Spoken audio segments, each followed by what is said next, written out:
Netcasts you love. From people you trust. This is Twit. Speaking of watches, while we're at I/O, one of their big initiatives, and we've already talked about it a little bit, is Android Wear. That's Google's wearable platform, wearable kind of side of Android for tiny little screens. And to drive the point home, they sent everybody home with their choice of either the Samsung Gear Live, which is the watch that I have right here. There you can see it on my wrist. And then Mike, you ended up with the LG G Watch, or the Gwatch as I like to call it. That's right, the Gwatch is this one.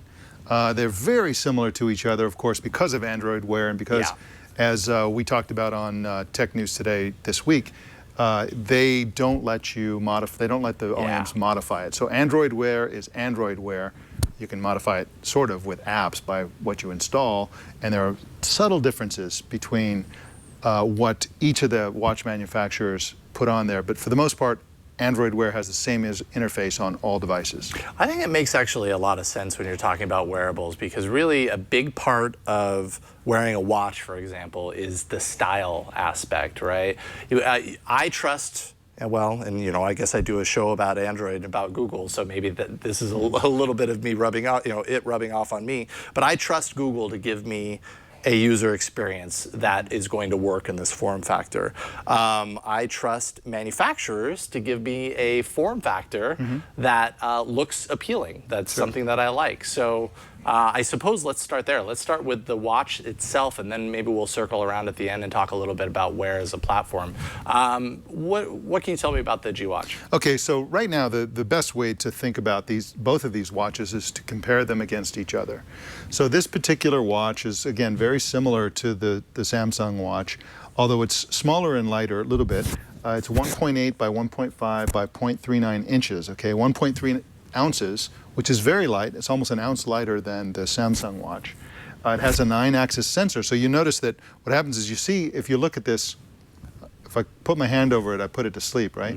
So you see how it's black and white, but if I put it down and then bring it back up, it lights up and it can accept commands when I say, "Okay, Google, what's the weather outside?"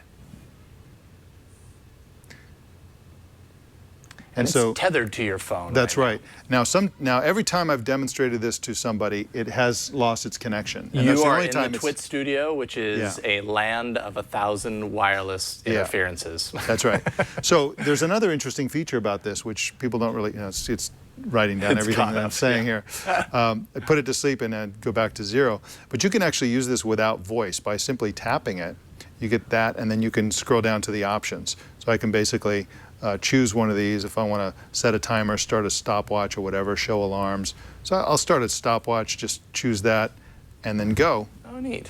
And so I didn't use my voice at all, even though it starts with the voice user interface. Right. So again, covering it, puts it to sleep. Now you see these other notifications and my timer's still going there. I can pause it with that. This is similar to the control for music and so on. So those are Android Wear things, not really related to the watch. So let's get back to the watch. Of course, it's Bluetooth tethered. It has a stronger battery. We talked about this on Tech News Today as well than the Samsung, but it's less, probably has worse battery life than the Samsung because the screen is more of a power hog. Yeah, it's interesting actually. Ars Technica just did a side-by-side, and it turns out that the LG G Watch performed a little better than the Samsung, which I would not have guessed. That's right. Considering the screens. That's right. Now this probably gets somewhere, this is an estimate on my part, and this is not based on testing, but I would guess about somewhere between 18 hours to 36 hours of use, depending on whether you're a very heavy user or a very light user. And again, the screen is always on, so the time is always shown,